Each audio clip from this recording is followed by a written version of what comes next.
Chapter 4. Tripped at the finish line. Hector's eyes popped open. The sun glared down, making it impossible to see. "Where am I?" he stammered, feeling a rush of panic. He was lying flat on his back on the soft grass of the field. He blinked and tried to focus.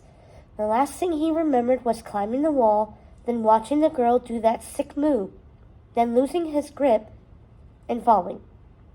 Oh no. I fell, he thought. A familiar voice reached his ears. It sounded worried. "Hector, you okay?" Phil said, patting Hector's shoulder. "If you are, then say something." "Something," Hector managed weakly. His brother snorted a laugh. Hector flashed a wry smile. "Well, if you could crack a joke, then you're probably not dying," Phil said, sounding more relieved than amused. "Confirmed," Hector said. "Not dying. At least not yet. Can't get rid of me that easy." "Thank the gods. All of them," Phil said. "But let's get you checked out to be safe," he went on. "Can you sit up?" Hector did, but winced. His ribs felt bruised, though not broken, and his pride was damaged. But otherwise he felt okay. He looked up and caught sight of the girl and her father watching him. Just great, Hector thought. Not only did she witness his embarrassing fall, but this new girl could actually beat him in the big race. She'd tackled the practice course like it was nothing. Hector was sure that he was stronger and faster, but she was more nimble and graceful. She could probably climb more easily, and her efficient moves meant that she could catch up to him. I could actually lose to her, he thought, anxiety coursing through him. "So if you're all right, do you want to tell me what happened there?" Phil said, helping Hector to his feet. "You got distracted, didn't you?" "Yeah, I guess so," Hector admitted, glancing at the girl again. May. That was her name. He remembered her father calling her that. She was stretching on the sidelines, her father talking to her in low tones. Slowly, Hector dragged his gaze off her. Why was she so distracting? "When are you going to learn to focus?" Phil said, shaking his head in disappointment. "You could have gotten seriously hurt. You're just lucky you landed on a soft patch of grass. In the real races, you won't be so lucky. It'll be a mud trap. Or worse." Phil sounded upset, but also scared. Hector looked down at the soft spot that had cushioned his landing. His brother was right. He was lucky. He could have seriously injured himself if he'd landed somewhere else. These races looked like fun, but they could be dangerous if the athletes weren't careful. This was just a practice course. The real race would have more obstacles designed to trip him up or even trap him. Hector shuddered. His athletics career could end with one bad injury. He thought of his mother and the trophy case in their little shop. Winning the cup wasn't just about bragging rights. It would help boost their business and also make his family proud. He couldn't fail them. He'd seen them get their hopes up with each of his brothers, then felt the dark cloud descend after they lost. He didn't want to see that same disappointed look in his mother's eyes after his race. Resolved, he decided to train harder and not get distracted ever again, especially not by May. Phil helped him up, leading him over to a bench. He piled their bags on it. "Wait here. I'll get the truck and pull around," Phil said, leaving Hector on the bench. "We'll get you checked out at the clinic to make sure you're okay." Hector nodded, but he knew that he was. This wasn't his first fall. When he started training as a kid, he'd been it more than once, but he appreciated that his brother cared and wanted to make sure he was all right. While Phil pulled the truck around, Hector studied the practice course and its series of obstacles. The girl was breezing through them, twirling and tucking and leaping. He couldn't stop watching her. The sun was just dipping into the horizon, casting a golden hue over the world. It was magic hour, the best time to take pictures because of the incredible lighting. Hector snuck his camera from his bag and took some candid shots of May. Her ponytail whipped around her face as she ran. Her father trained her hard, coaching her from the side of the field. Hector zoomed in, focusing on her face. Her brow was furrowed in deep concentration. Her eyes were locked forward on the next obstacle, and her cheeks were flushed from the effort. Snap, snap, snap. Hector fired the camera, recording her image while the golden sunlight cascaded over the field. He zoomed in even closer on her face. Suddenly she turned and looked right at him. Their eyes locked through the camera viewfinder. Hector quickly lowered the camera, but it was too late. She'd caught him taking her picture. He should have asked her permission first, he knew. He resolved to delete all the shots once he got home. How humiliating. Why did he keep watching the girl? Why was she so distracting? Just a few seconds ago, he promised that he would focus and work harder. It was like she had some magic power to lure his attention. He couldn't explain it. He hid his camera in the bag, zipping it up right as Phil pulled around.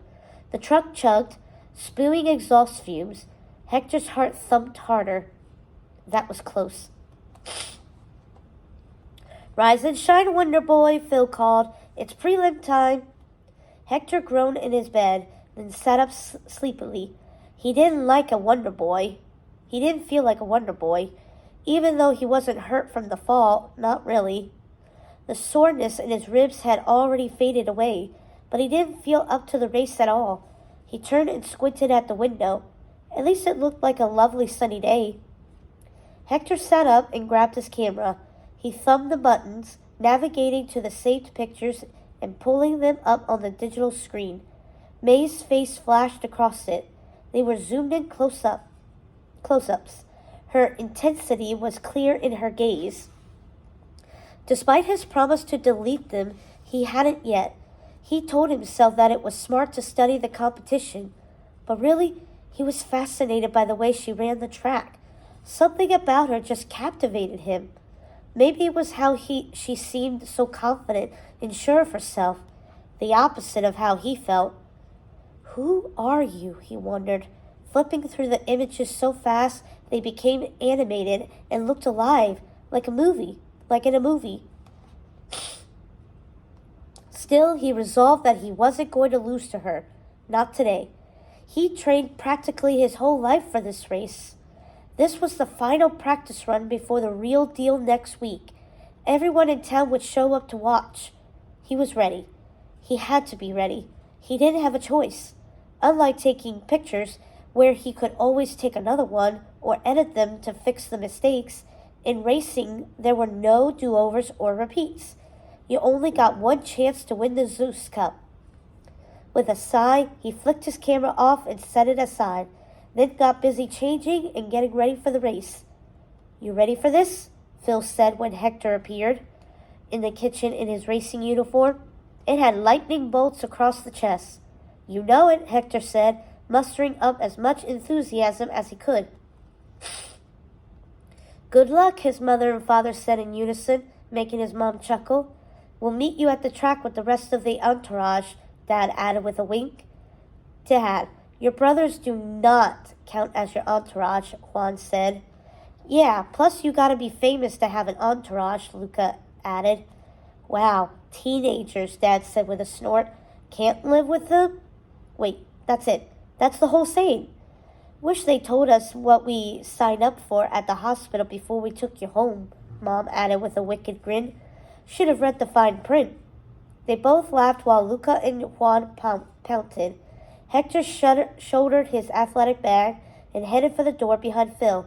Love you guys, he said, suppressing a grin at his family's antics. See you at the track. When the starting buzzer went off, Hector felt his heart vault into his chest like it was leaping over a hurdle. He clenched his jaw and bolted off the starting blocks. As he sucked in a breath and pumped his legs, he smelled a mix of fresh-cut grass, mud, and sweat. The familiar aroma of racing. A mix of local 12-year-olds of all genders ran the practice course alongside him, including May. But Hector flat out refused to even glance in her direction. He got off to a strong start. his legs propelling him forward toward the first obstacle, a series of hurdles. He leapt over them, feeling his heart thump and fast and steady. Hector led the pack as they reached the more difficult obstacles, splashing through mud, climbing ropes, and vaulting walls. With each obstacle, the course seemed to get harder and trickier, but he'd been training so hard he knew how to handle them. Practically the whole town had shown up to watch. They packed the stands and cheered for their kids or for their favorite. Hector could hear his name echoing over the course. "Go, Hector! Wonder Boy, you've got this!" Hector flew over the mud pit, swinging from one rope to the next like Tarzan. He heard his mother whoop and tried not to smile. "No distractions. Stay focused," Phil called out. When Hector glanced over at him, he saw someone gaining on him from the corner of his eye. It was May. Of course it was. Hector looked ahead and refocused. It didn't matter where she was. Hector was determined to win. His breath grew short. Sweat dripped down his brow, stinging his eyes. His gaze locked onto the next obstacle, the highest and last wall. He dug his shoes into the grass and leapt over the mud pit at its base, flinging his body at the wall ahead and starting to scramble up it. Down below, the mud pit glistened in the midday sun, thick and goopy, threatening to trap anyone unlucky enough to slip off and fall. He climbed faster, but May was behind him, right on his heels. "Stay focused," he told himself, climbing higher. "Don't let her distract you." He reached the top. Over it, he could spot the finish line just ahead. All he had to do was make it over, climb down, then sprint through it. But then he heard her voice. "Help!" Hector glanced down and saw the distressed look on May's face as her feet slipped out from under her. She clung to the wall by only one hand, about to fall. Hector remembered his fall at the field and how bad it hurt, how freaked he'd been after being knocked out. He knew he should focus on the race. She was his competitor, not his friend. He didn't have to help her. He could hear Phil yelling at him from the sidelines. "Why are you stopping? Stay focused. You're almost there." But May looked desperate. Her eyes were wide and full of fear. "Please help me," she whimpered.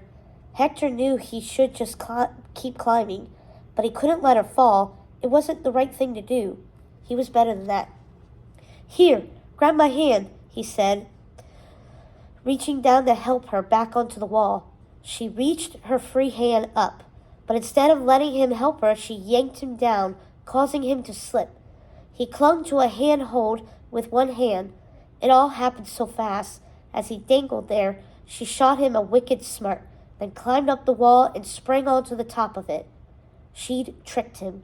"What are you—" But Hector didn't finish the question because his hand, which was slick with sweat, slipped from his handhold. "No!" Phil shouted. Hector plummeted toward the giant mud pit. He tried to grab onto a handhold as he fell, but his fingers couldn't grasp it. Distantly, he heard cheering as May crossed the finish line. Then he felt it. Splash! He was done for.